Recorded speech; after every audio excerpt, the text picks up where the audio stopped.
PMLA നിയമപ്രകാരം news click സ്ഥാപകനായിട്ടുള്ള Prabir പുർക്കായസ്ത 2020 ഇയാൾക്കെതിരെ ED കേസെടുക്കുന്നത്. അതിപ്പോ നിലനിൽക്കില്ല, ആ കേസ് നിലനിൽക്കില്ല, FIR തന്നെ നിലനിൽക്കില്ല എന്നിപ്പം ഡൽഹി ഹൈക്കോടതി പറഞ്ഞിരിക്കുകയാണ്. ഒരു തരത്തിലുള്ള ക്രിമിനൽ കോൺസ്പിറൻസിയും ഇതിൽ കണ്ടെത്താനായിട്ട് സാധിച്ചിട്ടില്ല എന്നാണ് ഡൽഹി ഹൈക്കോടതി പറഞ്ഞിരിക്കുന്നത്. അപ്പോൾ ഇതിലൂടെ വെളിപ്പെടുന്നൊരു കാര്യമുണ്ട്, കേന്ദ്ര അന്വേഷണ ഏജൻസികൾ എത്രമാത്രം നെറികേടോടു കൂടിയിട്ടാണ് പ്രവർത്തിക്കുന്നത് എന്നതാണ് ഈ ഒരു കാര്യം നമ്മൾ ഒരിക്കൽ കൂടി കാണിച്ചു തരുന്നത്. എന്താണ് ഈ കേസിന്റെ നാൾവഴികൾ? യഥാർത്ഥത്തിൽ ആദ്യം തന്നെ പ്രേക്ഷകരോടൊരു കാര്യം പറയണം. കാരണം എന്താ വെച്ചാൽ, ഞാൻ നേരത്തെ മറ്റൊരു ചാനലിൽ വീഡിയോ എടുക്കുന്ന ദിവസമാണ് യഥാർത്ഥത്തിൽ ഇദ്ദേഹത്തെ അറസ്റ്റ് ചെയ്യപ്പെടുന്നത്. അപ്പൊ ഈ പ്രബീർ പുർക്കായസ്ത എന്ന് പറയുന്ന ഒരാള് ഇന്ത്യയിൽ അറിയപ്പെടുന്ന ഒരു സ്കോളറാണ്. ശരിക്കും പറഞ്ഞാൽ വളരെ അദ്ദേഹം സയൻസിന്റെ ഒരു ഫോറം ഒക്കെ ഉണ്ടാക്കിയിട്ടുണ്ട്. അങ്ങനെ നിരവധി ബുദ്ധിപരമായി നിരവധി കാര്യങ്ങളിൽ ഇടപെടുന്ന ഒരാളാണ്. അപ്പൊ അദ്ദേഹത്തിന്റെ അറസ്റ്റ് അന്ന് തന്നെ നമ്മൾ ഞെട്ടിച്ചിരുന്നു. പക്ഷെ ആദ്യം വന്നിട്ടുള്ള വാർത്തകളിൽ അന്ന് പറഞ്ഞിരുന്നത് 86 കോടി രൂപ ഇദ്ദേഹത്തിന്റെ അക്കൗണ്ടിലേക്ക് വന്നു എന്നാണ്. അപ്പൊ അതുകൊണ്ട് തന്നെ അന്ന് അദ്ദേഹത്തിന് എതിരായിട്ട് അല്ലെങ്കിൽ അത് അന്വേഷണ ഏജൻസികൾ പറയുന്നതിനെ വിശ്വസിച്ച് വീഡിയോ ചെയ്ത ഒരാളാണ്. കാരണം അത് പറഞ്ഞുകൊണ്ട് തുടങ്ങിയില്ലെങ്കിൽ ഇനി അടുത്ത ആളുകൾ പഴയ വീഡിയോ എന്താണെന്നൊക്കെ ചോദിക്കും. പഴയ വീഡിയോ ഇതുകൊണ്ടാണ് ചെയ്തിട്ടുള്ളത്. പക്ഷെ അതിനുശേഷം എനിക്ക് തന്നെ സംശയം തോന്നുന്നത്, പ്രധാനപ്പെട്ട കാരണം ഇതിൻ്റെ അദ്ദേഹത്തിന് ജാമ്യം കൊടുക്കേണ്ടി വന്നപ്പോഴും കോടതി ഇതുപോലെ തന്നെയുള്ള നിരീക്ഷണങ്ങൾ നടത്തിയിരുന്നു. അതായത് ഈ കേസ് എത്രത്തോളം നിലനിൽക്കുന്നതാണ്, എന്താണ് ഇതിൻ്റെ പുറകിൽ, എന്താണ് നിങ്ങൾക്ക് തെളിവുകളുള്ളത് എന്നൊക്കെയുള്ള ചോദ്യങ്ങൾ ആ സമയം തന്നെ ചോദിച്ചിരുന്നു. പക്ഷെ അപ്പോഴേക്കും ഈ പ്രബീർ പുർക്കായസ്ത എന്ന് പറയുന്ന വയോധികനായിട്ടുള്ള ഒരാൾ ഏതാണ്ടൊരു മാസങ്ങളോളം തന്നെ ജയിലിൽ കിടന്നിരുന്നു എന്ന് മനസ്സിലാക്കണം. എൻഫോഴ്സ്മെന്റ് ഡയറക്ടറേറ്റിൻ്റെയും അതുപോലെ തന്നെ PMLA ആക്ടിൻ്റെയും ഒക്കെ തോന്നിയാസം എന്ന് പറയുന്നത്, ആരെങ്കിലും പിടിച്ചങ്ങ് ജയിലിലേക്ക് ഇട്ടുണ്ടെങ്കിൽ പിന്നെ അവരവരുടെ നിരപരാധിത്വം തെളിയിക്കുന്നവർ ജയിലിൽ കിടക്കണമെന്നാണ്. പക്ഷേ ഈ കേസിൽ ഞാൻ എന്തുകൊണ്ടാണ് അങ്ങനെ ഒരു എതിർ നിലപാടെടുത്തത് എന്ന് പറഞ്ഞാൽ, ഗൗതം, അത് ഇപ്പോഴും എനിക്ക് മാറാത്തൊരു സംശയമാണ്. 23.8%, അതായത് 25% താഴെ ഓഹരികളാണ് ന്യൂസ് ക്ലിക്കിന്റെ ഒരു വിദേശ സ്ഥാപനത്തിന് കൈമാറിയിട്ടുള്ളത്. ആ വിദേശ സ്ഥാപനം, ആ മീഡിയ ഹോൾഡിങ്സിന്റെ അവരുടെ ഓഹരികളുടെ ആദ്യ കൈമാറ്റത്തിന് അവർ പറഞ്ഞിരുന്നത് $4.5 മില്യൺ ആണ്, 4.5 മില്യൺ. ഈ 4.5 മില്യൺ US ഏറ്റവും ആദ്യം 45 ലക്ഷം US ഒരു 15 ലക്ഷം US ആദ്യത്തെ എമൗണ്ട് ആണ് 9.56 കിട്ടിയേക്കുന്നത്. അപ്പൊ ഗൗതം, ഒരു കാര്യം മനസ്സിലാക്കണോട്ടെ, ഇത് ശരിയാണ്, ഈ കേസില്ല എന്ന് വിധിയുണ്ടായ ദിവസമാണ് നമ്മൾ സംസാരിക്കുന്നത്. പക്ഷെ അപ്പൊ പോലും എന്റെ സംശയം എന്താ വെച്ചാൽ, ന്യൂസ് ക്ലിക്ക് എന്ന് പറയുന്ന ഒരു സ്ഥാപനത്തിന്റെ 23% ഓഹരികൾ കൊടുക്കുമ്പോൾ ഇത്രയും പണം കിട്ടുമെന്ന് പറയുന്ന ഒരു വലിയ ചോദ്യമുണ്ട്. എന്ന് പറഞ്ഞാൽ ഒരു 100 കോടി രൂപ വാല്യുവേഷൻ ഉള്ള ഒരു കമ്പനിക്കല്ലേ എന്ത് ചെയ്യാൻ പറ്റുള്ളൂ. അതിന്റെ 25% കൊടുക്കുമ്പോൾ 25 കോടി കിട്ടാൻ അർഹത ഉണ്ടാവുള്ളൂ. പക്ഷെ 23 കോടി കിട്ടുമ്പോൾ ഇദ്ദേഹത്തിന് അന്ന് കിട്ടേണ്ടിയിരുന്ന പണം എന്ന് പറയുന്നത് ഏതാണ്ട് 27-30 കോടി രൂപയുടെ അടുത്താണ്. ഇപ്പോഴാണ് ഈ 4.5 മില്യൺ എങ്കിൽ ഏതാണ്ട് ഒരു 42,000 കോടി രൂപ 42 കോടി രൂപ എടുത്തു വരും. അപ്പൊ അത്തരത്തിൽ ഞാൻ പറയുന്നത്, അത്തരത്തിലുള്ള വലിയ ഒരു കോടിക്കണക്കിന് രൂപ വിദേശത്തു നിന്ന് ഇൻവെസ്റ്റ്മെന്റ് വരുന്നു എന്നുള്ളത് അന്ന് എന്നെ സംശയിപ്പിച്ചത് കൊണ്ടാണ് നമ്മൾ അതിനെതിരെ വീഡിയോ ചെയ്തിട്ടുള്ളത്. കാരണം യഥാർത്ഥത്തിൽ അതൊരു ന്യൂസ് ക്ലിക്കാണ്, ഒരു പോർട്ടലാണ്, നിരവധി പ്രഗത്ഭരായിട്ടുള്ള ആളുകൾ അതിനകത്ത് വർക്ക് ചെയ്യുന്നുണ്ട് എന്നുള്ളതൊക്കെ യാഥാർത്ഥ്യമാണ്.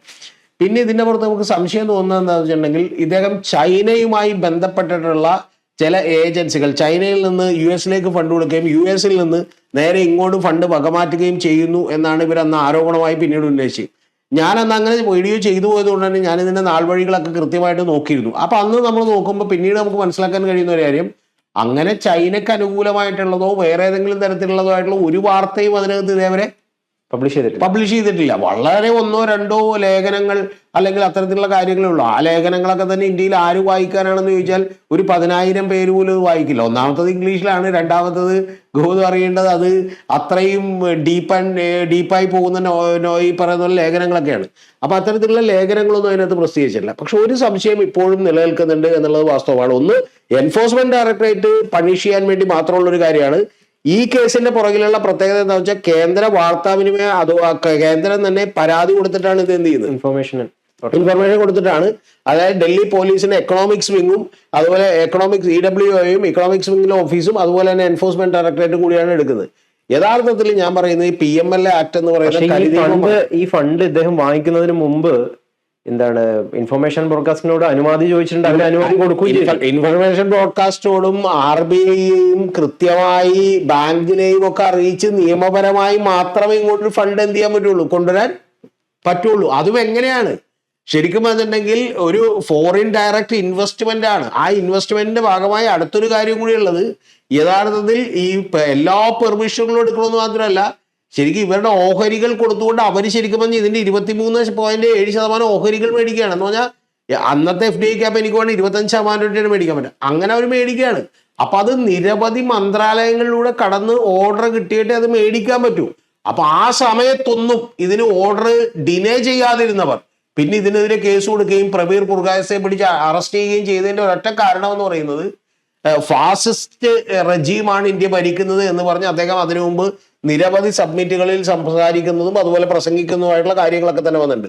പക്ഷെ ഇതൊക്കെ പറയുമ്പോഴും കേസ് വിട്ടുപോയി. ഇനിയിപ്പോൾ അദ്ദേഹത്തെ നമുക്ക് കുറ്റപ്പെടുത്താനൊന്നും പറ്റില്ല.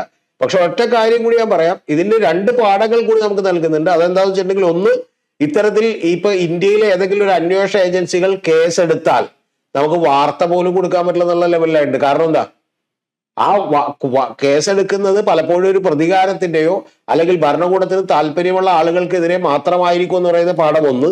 രണ്ടാമത്തെ കാര്യം എന്ന് പറയുന്നത്, ഇപ്പൊ പെർവീർ പുർഗായസ്തക്ക് ശരിക്കും പറഞ്ഞാൽ നഷ്ടപരിഹാരം ആവശ്യപ്പെട്ട് അദ്ദേഹം കോടതി പോകണ്ട. അദ്ദേഹത്തെ പോലെ വയോധികനായിട്ടുള്ള ഒരാളെ പിടിച്ച് ജയിലിലിടുന്നു. ജയിലിലിട്ട് കഴിയുമ്പോഴുള്ള പ്രശ്നം എന്താണെന്നറിയോ? ഇപ്പൊ പ്രബീർ പുർഗായസ്തെ ആയതുകൊണ്ട് പിടിച്ചിരുന്നു. വേറെ ആരെങ്കിലും ആണെങ്കിൽ ഇപ്പൊ ഗൗതമാണ് ന്യൂസ് ക്ലിക്ക് നടത്തണമെങ്കിൽ ഗൗതം 2 മാസം പോയി ജയിലിൽ കിടക്കുമ്പോഴത്തേക്കും സ്റ്റാഫൊക്കെ വിട്ടു ഇല്ലേ? അത് മാത്രമല്ല, രാജ്യദ്രോഹ കുറ്റം പോലെയുള്ള അല്ലെങ്കിൽ PMLA ആക്ട് പോലെയുള്ള മണി ലോണ്ടറിങ്ങിന്റെ ആക്ടാണ് വന്നേക്കണം. ഏതെങ്കിലും ആളുകൾ പിന്നെ സഹകരിക്കാൻ തയ്യാറാവും? ഞാൻ പറയണത്, ഇത് വലിയ തോതിൽ എൻഫോഴ്സ്മെന്റ് ഡയറക്ടറേറ്റിന്റെയും PMLA ആക്ടും ദുരുപയോഗം ചെയ്യുന്നതിന് തുല്യമാണ്. യഥാർത്ഥത്തിൽ ഇതുമായി ബന്ധപ്പെട്ട് കോടതികളുടെ നിരീക്ഷണമുണ്ട്. കാരണം ഇത് ഏറ്റവും മോശപ്പെട്ട രീതിയിൽ ഇന്ത്യൻ ലോയെ ഉപയോഗിക്കുകയാണ് എന്നുള്ളതാണ് പറഞ്ഞേക്കുന്നത്, സർക്കാരിന്റെ താല്പര്യത്തിനനുസരിച്ച്. പക്ഷെ മൂന്നാമതൊരു കാര്യം, അപ്പോഴും കോടതി, ഇനി സുപ്രീം കോടതിയിലേക്ക് ഇവർ പോകും. പക്ഷെ പറയുന്ന ഒരു കാര്യത്തിൽ മാത്രമാണ് എനിക്ക് ലോജിക്കലായി തോന്നിയത്. ആ ലോജിക്കലായി തോന്നിയത് ഒരൊറ്റ കാര്യമാണ്, പക്ഷെ അത് നിയമപരമായിട്ട് തെളിയിക്കാനും പറ്റില്ല. അതെന്താണെന്ന് വെച്ചിട്ടുണ്ടെങ്കിൽ 23.8% ഓഹരികൾക്ക് ഇത്രയും പണം കിട്ടുമോ, ആ പണം കൂടുതലാണോ എന്ന് പറയുന്ന ഒരു ചോദ്യം എന്തുണ്ട്. 9 കോടിയല്ലേ? 9 കോടിയല്ല, 27-28 കോടി രൂപ വരും. കിട്ടിയ പണം 9.65 കോടിയാണ്. പക്ഷെ പ്രധാനപ്പെട്ട കാര്യം എന്ന് പറയുന്നത് ആദ്യത്തെ ഗഡുവാണ്. രണ്ടാമതും മൂന്നാമത്തെയും ഗഡുക്കൾ അതിനകത്ത് കൊടുക്കാനുണ്ട്. അതായത് ഈ ട്രാൻസാക്ഷൻ പൂർത്തിയാകണമെങ്കിൽ, അതായത് ഇവരുടെ ഇത്രയും ഓഹരികൾ അങ്ങോട്ട് കൊടുക്കുമ്പോൾ അത്രയും പണം ഇപ്പുറത്തേക്ക് കൊടുക്കണം. ശരിക്കും പറഞ്ഞാൽ 4.5 മില്യൺ ഇപ്പോഴത്തെ കണക്ക് വെച്ച് നോക്കിയിട്ടുണ്ടെങ്കിൽ ഏതാണ്ട് അന്നത്തെ കണക്കിലാണ് ഈ പറഞ്ഞ 27 കോടി എന്ന് പറഞ്ഞാൽ. ഇന്നിപ്പോ ഇന്ത്യൻ റുപ്പിയുടെ വില താഴേക്ക് പുള്ളി കൂടി ഇടിച്ച് താഴേക്ക് പോയത് കൊണ്ടിട്ട് ഇന്നത്തെ വില അനുസരിച്ച് ഏതാണ്ട് 42 കോടിയോളം വരും. അപ്പൊ ആ 42 കോടിയോളം രൂപ കിട്ടാൻ മാത്രമുള്ള ഒരു സ്ഥാപനമുണ്ട്. പക്ഷെ ഒരു കാര്യം കൂടി പറയട്ടെ, അവര് ഈ റൈറ്റപ്പ് എഴുതുന്നവർക്ക്, ആർട്ടിക്കിൾ എഴുതുന്നവർക്ക്, അതുപോലെ തന്നെ വീഡിയോ അവരുടെ ജേർണൽസ് പ്രൊവൈഡ് ചെയ്യുന്നവർക്കൊക്കെ നല്ല കനത്ത പേയ്മെന്റ് ആണ് കൊടുത്തുകൊണ്ടിരിക്കുന്നത്. അപ്പൊ അത് വലിയ തോതിൽ അവര് ഫണ്ട് ചെയ്ത് നടന്നതാണ്. പക്ഷെ ഒരു കാര്യം എനിക്ക് ഗവൺമെന്റിനോട് പറയാനുള്ളത്, ഇനി എന്തൊക്കെ തന്നെ കുഴപ്പം പറഞ്ഞാലും ഇന്ത്യ പോലൊരു ഗവൺമെന്റിനും ഇന്ത്യയിലെ അന്വേഷണ ഏജൻസികൾക്ക് ഇത് കോടതിയിൽ തെളിയിക്കാൻ പറ്റില്ലെങ്കിൽ പിന്നെ ഇവര് വർത്താനൊന്നും പറഞ്ഞിട്ട് കാര്യമില്ല, ഇല്ലേ? എന്തൊരു അസംബന്ധമാണ് നടക്കുന്നത്. അപ്പൊ ഇത് ഒരു കേസിലല്ല, നിരവധി കേസുകളിലാണ് ഇതുപോലെ ചെയ്യണം. ഇതിനു മുമ്പ് സ്റ്റാൻ സ്വാമി അദ്ദേഹത്തിന് ഒരു കപ്പും സ്പൂണും ഒരു സ്ട്രോയും പോലും ചോദിച്ചിട്ട് കൊടുത്തില്ല. എന്താണെന്നറിയോ? കയ്യിൽ അദ്ദേഹത്തിന് ഒരു സാധനം പോലും പിടിക്കാൻ പറ്റില്ല. അല്ല, ഈ ഇപ്പം ബംഗാളിലെ മുഖ്യമന്ത്രി സുവേന്ദു അധികാരി, നേരത്തെ അയാൾക്കെതിരെ പല കേസുകളും ഉണ്ടായിരുന്നു. അയാൾക്കെതിരെ കേസുണ്ടെന്ന്, പണം വാങ്ങുന്ന ദൃശ്യങ്ങളടക്കം. അയാൾക്കെതിരെ കേസല്ല, നാരദ സ്റ്റിംഗ് ഓപ്പറേഷനിലാണത്. നാരദ സ്റ്റിംഗ് ഓപ്പറേഷനിൽ 14 മന്ത്രിമാരാണ് ഗൗതറിയിട്ട് രാജിവെച്ചത്. ഏത് മാത്യു സാമുലൊക്കെ പോയി നടത്തിയ നാരദ സ്റ്റിംഗ് ഓപ്പറേഷൻ. ഞാൻ കുറച്ചു കാലം അദ്ദേഹത്തിനൊപ്പം ഉണ്ടായിരുന്നല്ലോ. നാരദ സ്റ്റിംഗ് ഓപ്പറേഷനിൽ കൃത്യമായിട്ട് ടേപ്പില് ഇദ്ദേഹം എന്ത് ചെയ്യുന്നു, പണം കൈകൊണ്ട് മേടിക്കുകയാണ്. ആ കൈകൊണ്ട് മേടിച്ച് ഇപ്പുറത്ത് വെക്കുന്ന സീനാണുള്ളത്. അപ്പൊ അങ്ങനെ ഉണ്ടായിട്ടുള്ള ആൾക്ക് ഇപ്പൊ ഒരു കുഴപ്പമില്ലെന്ന് മാത്രമല്ല, പുള്ളി കൂളായിട്ട് വെസ്റ്റ് ബംഗാൾ ഭരിക്കുകയും മറ്റേ ഇവരോട് ഓടിപ്പോന്ന് പറയുകയും ചെയ്തു. അന്വേഷണം നേരിടുന്ന പല നേരത്തെ നേരിട്ട പല മന്ത്രിമാരൊക്കെ BJP-യിൽ ചേരുമ്പോൾ അതൊക്കെ മാഞ്ഞു പോകുന്ന സാഹചര്യമാണ്. ഈ ഇന്ത്യയിലുള്ള ഏറ്റവും പ്രധാനപ്പെട്ട വിഷയം എന്ന് പറയുന്നത് അതാണെന്നേ. ഇന്ത്യയിലെ എല്ലാ അന്വേഷണ ഏജൻസികളെയും ഭരണഘടനാ സ്ഥാപനങ്ങളെയും തന്നെ BJPയുടെ രാഷ്ട്രീയത്തിന് വേണ്ടി ഉപയോഗപ്പെടുത്തുന്നു എന്ന് പറയുന്ന വലിയ കുഴപ്പമാണുള്ളത്. നിങ്ങളൊന്ന് ആലോചിച്ച് നോക്ക്, നേരത്തെ ഏതെങ്കിലും ഗവർണർമാരും സംസ്ഥാന നിയമസഭകളുമായിട്ട് ഏറ്റുമുട്ടലുണ്ടായിരുന്നു? ഇല്ല. ഇതിപ്പോ ശരിക്കും പറഞ്ഞാൽ പഞ്ചാബിൽ മുതൽ ഇപ്പൊ RN രവി തമിഴ്നാട്ടിൽ മുതൽ ഏറ്റവും ഒടുവിൽ നമ്മുടെ രാജിവെച്ച് ഒളിച്ചോടിപ്പോയി ഇപ്പൊ എവിടെയാണെന്ന് അറിയാത്ത വൈസ് പ്രസിഡന്റ് അടക്കമുള്ള ആളുകൾ എവിടെയായിരുന്നു? വെസ്റ്റ് ബംഗാളിൽ ഉണ്ടായിരുന്നു. മമതാ ബാനർജിയുടെ ഡെയിലി ഇടിയായിരുന്നു. അപ്പൊ ഇടിയായിരുന്നു. ഇത്തരത്തിലുള്ള സംഭവങ്ങൾ ഗവർണർമാർ മുതൽ ഏറ്റവും ഒടുവിൽ ഇലക്ഷൻ കമ്മീഷൻ വരെ ഇവരുടെ കീഴിലേക്കുള്ള ഒരു സംഭവമാക്കി അവർ മാറ്റുകയും ഇൻകം ടാക്സ് ഡിപ്പാർട്ട്മെന്റും അതുപോലെ എൻഫോഴ്സ്മെന്റ് ഡയറക്ടറേറ്റിന് എന്ത് സംഭവിച്ചത്? അതിന്റെ ശൗര്യം കൂട്ടി പല്ലും നഖമൊക്കെ എന്ത് ചെയ്തു? കുറച്ചുകൂടി കൂടുതൽ കൊടുത്തു. എന്തിനു വേണ്ടിയിട്ട്? ആരെ പിടിച്ചകർത്തിട്ടാലും പിന്നെ അവര് തെളിയിക്കണം ഇത് തെറ്റാണെന്നുള്ളത്. അപ്പൊ അത് യഥാർത്ഥത്തിൽ ഒരു സംശയമില്ല, ഒരു ഗവൺമെന്റിന്റെ ഒരു മനുഷ്യാവകാശ ലംഘനമാണ്. അങ്ങനെ ഒരിക്കലും പിന്നെ ഈ ഒരു കാര്യം ഈ പ്രബീർപൂർ കായസ്ഥയുടെ ന്യൂസ് ക്ലിക്കിനൊക്കെ കേസ് ഗൗതം ഉദ്ദേശിക്കുന്ന പോലെ ഇവിടെ മാത്രമല്ല ചീത്തപ്പേരുണ്ടാക്കിയത്. ഇത് ശരിക്കും ഇന്റർനാഷണൽ ലെവലിൽ വലിയ വാർത്തയാണ്. കാരണം പ്രബീർപൂർ കായസ്ഥയും അതുപോലെ തന്നെ ബാക്കിയുള്ള ആളുകളൊക്കെ കുറച്ചുകൂടി അറിയപ്പെടുന്ന ആളുകളായതുകൊണ്ട് ന്യൂസ് ക്ലിക്കിന്റെ സ്ഥാപകൻ എന്നുള്ള നിലക്കും ഇന്റർനാഷണൽ ന്യൂസ് ആയിരുന്നു. ഇന്ത്യക്ക് വലിയ നാണക്കേടുണ്ടാക്കിയ പരിപാടിയാണ്. അപ്പൊ അത് കഴിഞ്ഞതിന് ശേഷം ഇവര് പറഞ്ഞ വില കൂടുതലാണെന്ന് പറഞ്ഞാൽ വേറെ കേസ് എടുക്കാം. അല്ലാതെ നിങ്ങൾ മറ്റേ PMLA ആക്ട് പ്രകാരം എങ്ങനെയാണ് കേസ് എടുക്കണം? മണി ലോണ്ടറിങ്ങിന് എങ്ങനെ കേസ് എടുക്കണം? കേസെടുക്കാൻ പറ്റുന്ന കാര്യമില്ല. ഞാൻ പറയുന്നത് എനിക്ക് പോലും ഒരു കുറ്റബോധമുണ്ട്. ഞാൻ സത്യം പറഞ്ഞിട്ടുണ്ടെങ്കിൽ അതിന് ശേഷം പിന്നെ പല പോലീസ് പോലും ഒരാളെ പിടിച്ചു എന്ന് പറഞ്ഞാൽ സത്യം പറഞ്ഞ ഇപ്പൊ വാർത്ത കൊടുക്കരുന്ന എന്റെ അഭിപ്രായം. എന്താണെന്നറിയാമോ? അതിന്റെ പിന്നിൽ യാഥാർത്ഥ്യം എന്താണെന്ന് നമുക്ക് അറിയാൻ പറ്റില്ല. ലാസ്റ്റ് കേസ് വിട്ടു പോകുമ്പോ അവനവന്റെ ജീവിതം തകർന്നുണ്ടാവും. പിന്നെ എന്ത് ചെയ്യും? ഇപ്പൊ പ്രബീർ പൂർക്കായസ് ഇത്രയും വലിയ ആളായതുകൊണ്ട് എനിക്ക് അറിയേണ്ടത് കേരളത്തിലുള്ള സാധാരണ യൂട്യൂബറാണ് പിടിച്ചിട്ട് വേണ്ടി ജയിലിൽ ഇടുന്നെങ്കിൽ എന്ത് ചെയ്യുവാൻ? അത് തിരിച്ചു വരുമ്പോഴത്തേക്കും അവന്റെ കൂടെ ഗ്രോസ് അബ്യൂസ് ഓഫ് ലോ എന്നാണ് പറഞ്ഞേക്കുന്നത്. എന്ന് പറഞ്ഞാൽ കടുത്ത തീവ്രമായ ഭാഷ ഉപയോഗിച്ചുകൊണ്ടാണ് കേന്ദ്ര ഗവൺമെന്റിനെതിരെ ആഞ്ഞടിച്ചേക്കണം. ഇനിയിപ്പോ കേന്ദ്ര ഗവൺമെന്റ് അടുത്തൊരു നല്ല കാര്യം ചെയ്യാൻ പോകുന്നുണ്ട്. കാരണം ഈ കേസുമായിട്ട് സുപ്രീം കോടതി പോകാൻ പോകുന്നുണ്ട്. സുപ്രീം കോടതി എന്താ പറയാന്നുള്ളത് വെയിറ്റ് ചെയ്ത് കേൾക്കാം. എന്നെ സംബന്ധിച്ച് എന്റെ തോന്നൽ അന്നൊന്നും കറക്റ്റാണ്. കാരണം ഞാൻ ന്യൂസ് ക്ലിക്കിനെ കുറിച്ച് എനിക്ക് നേരത്തെ അറിയാവുന്ന ഒരു സ്ഥാപനമാണ്. അപ്പൊ ഇപ്പൊ ന്യൂസ് ലോണ്ടറി, ന്യൂസ് ക്ലിക്ക് ഇതുപോലെ നിരവധി സ്ഥാപനങ്ങൾ നമുക്ക് നേരത്തെ അറിയാവുന്നതാണ്. അത് നമ്മൾ കണ്ടുകൊണ്ടിരിക്കുന്ന സ്ഥാപനങ്ങളാണ്. അപ്പൊ അതുകൊണ്ട് തന്നെ നമ്മൾ നേരത്തെ ഇതിലേക്ക് ഇത്രയും വലിയ ഇൻവെസ്റ്റ്മെന്റ് എങ്ങനെ വരുന്നു എന്ന് പറയുന്ന സംശയം എനിക്ക് അന്നുകൊണ്ട് ഇന്നുകൊണ്ട്. പക്ഷെ പ്രധാനപ്പെട്ട കാര്യം ഗവൺമെന്റ് ഇത് തെളിയിക്കാൻ കഴിഞ്ഞില്ലെങ്കിൽ പിന്നെ ഡയലോഗൊന്നും വിട്ടിട്ട് കാര്യം ഇല്ല, ഒരു സംശയമില്ല. ഇത് യഥാർത്ഥത്തിൽ ഇന്ത്യയിൽ ഒരു സെമി ഫാസിസം വന്നു എന്ന് പറഞ്ഞ് അദ്ദേഹം പല സെമിനാറിൽ പ്രസംഗിക്കുന്ന പ്രസംഗങ്ങളടക്കം നമുക്ക് കിട്ടും. അതുപോലെ ഡൽഹിയിൽ ഒരു സയൻസ് ഫോറം അദ്ദേഹം സ്ഥാപിച്ചിട്ടുണ്ട്.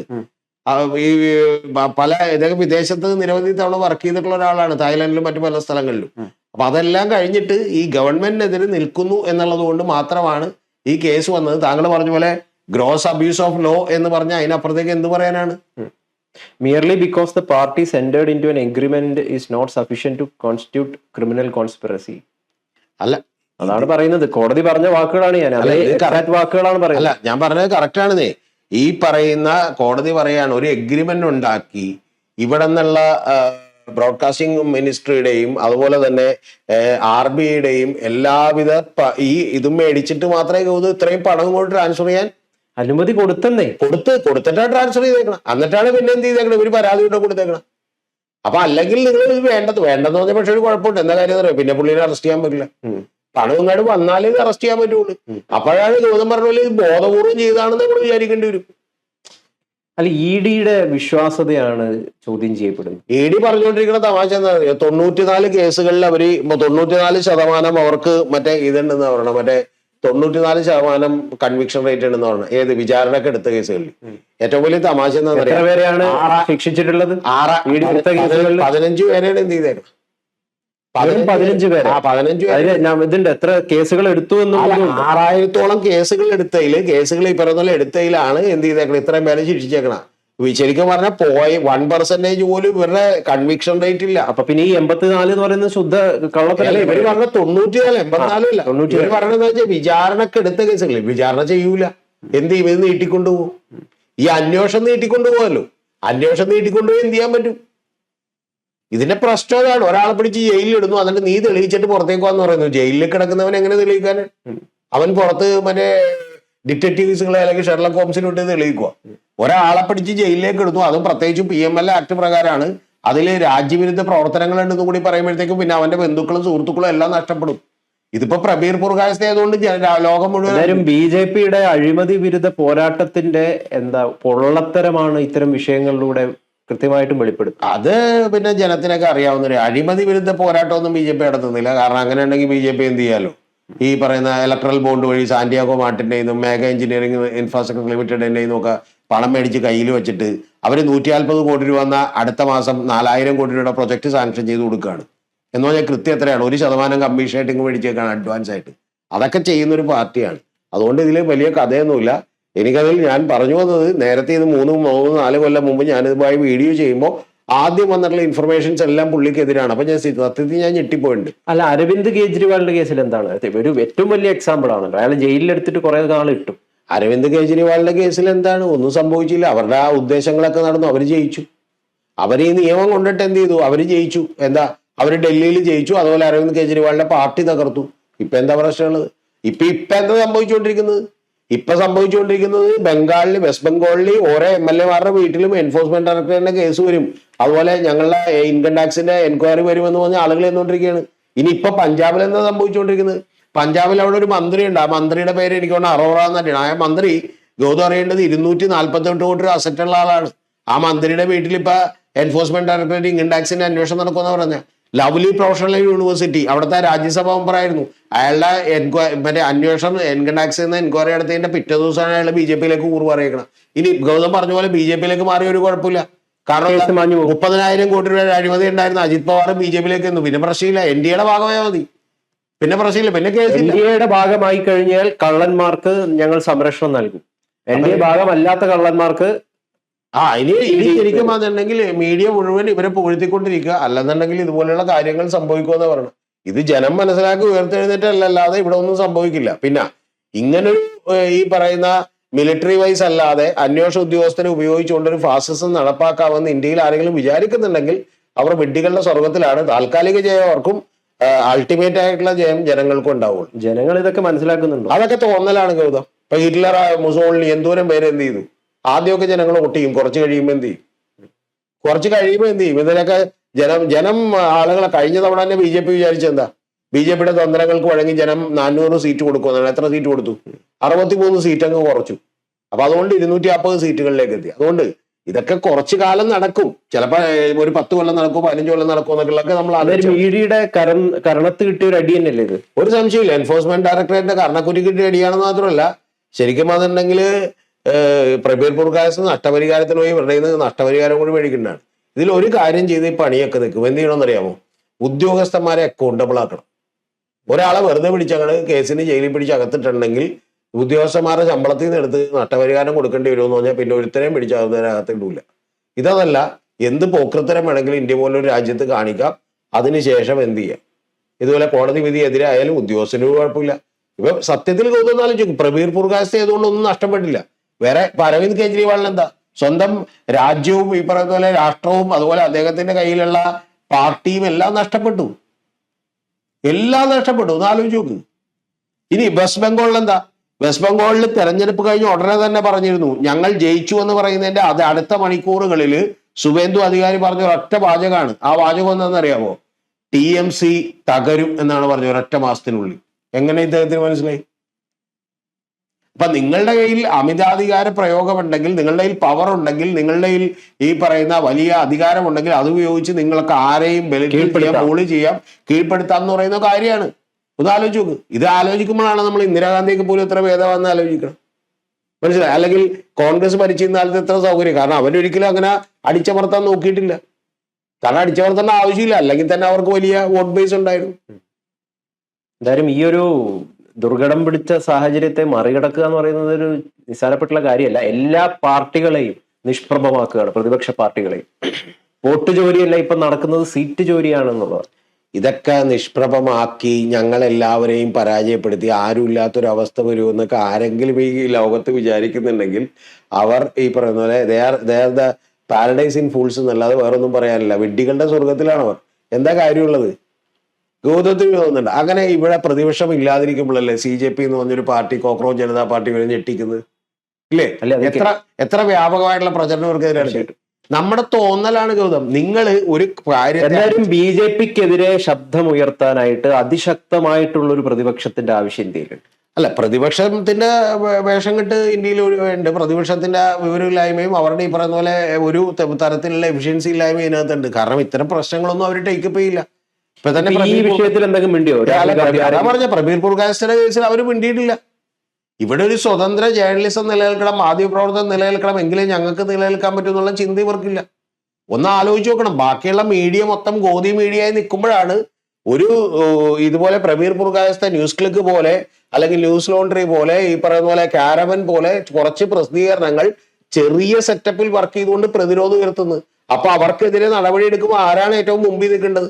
രാഹുൽ ഗാന്ധി ഇന്ത്യയുടെ പ്രതിപക്ഷ നേതാവാണ്. അദ്ദേഹം വന്ന് പുറത്തു പോകുന്നുണ്ടെങ്കിൽ മോദി പിടിച്ചങ്ങ് അകത്തിടും. എളുപ്പമല്ല. കാരണം എന്താ, 10 കോടി വോട്ടുള്ള ഒരാളാണ്, അതുകൊണ്ട് 13 കോടി വോട്ടുള്ള ഒരാളാണ്, പിടിച്ചകത്തുള്ള എളുപ്പമുള്ള കാര്യമില്ല. അത് കോൺഗ്രസ് ചെയ്യുന്നില്ല. കോൺഗ്രസ് അല്ല ഒരു രാഷ്ട്രീയ പാർട്ടിയും ചെയ്യുന്നില്ല. അതാണ് ഏറ്റവും വലിയ ദുർഘടം.